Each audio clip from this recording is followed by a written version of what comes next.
Indiana Ballet Conservatory wanted to tell you a little bit more about how and why they raise funds. The question that parents often ask is, why do we pay tuition for ballet school and then also get asked to donate to the organization? And the first part of the answer is that IBC is a 501c3 nonprofit organization, and most other ballet schools you see around town are not. And what it means to be a nonprofit is that IBC is mission-based. And IBC's mission has two key parts that parents should be aware of. The first part of IBC's mission is taking 300 years of classical tradition from Russia and fusing it with world-class contemporary training so that dancers can reach their goals with this unique blend. The second part of IBC's mission is about making ballet something that is for the community, all members of the community, and instilling in the dancers a sense that their work as a ballet dancer also includes giving back. So when you give to IBC, you're not just helping them pay their bills. You're making a statement that you support that mission. There are also some things you need to know about how nonprofits work. Basically, they are like businesses without any of the profit.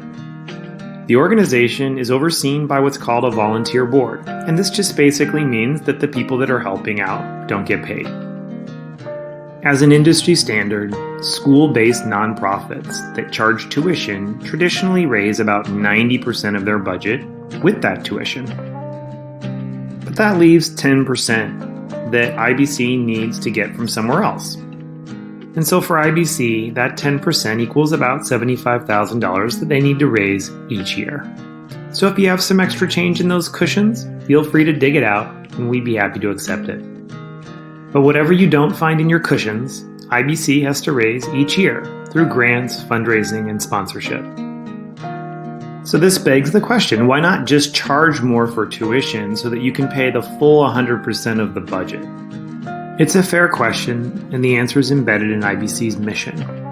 Ballet is already a sport that requires a great deal of resources to be able to participate. And by keeping the tuition reasonable and lower, and by subsidizing the budget with in-kind donations, fundraising, grants, and scholarships, IBC is able to live out its mission and bring ballet instruction to as many students as possible.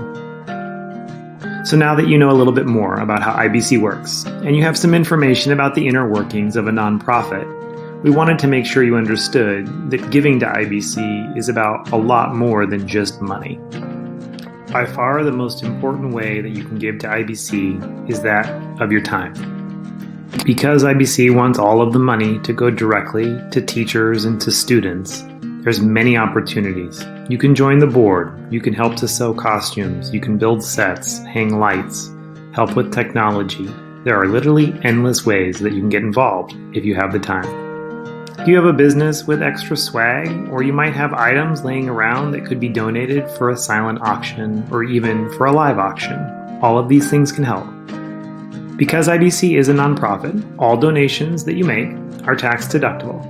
And you should know that it's more about participation than a particular dollar amount, because every parent that participates helps us make the case as an organization when we're applying for grants later on. 2020 has reminded us that we can't take the arts for granted. So we hope you'll join Indiana Ballet Conservatory and forward this to as many of your friends and family as you can, so that we can bring our mission to as many students as possible.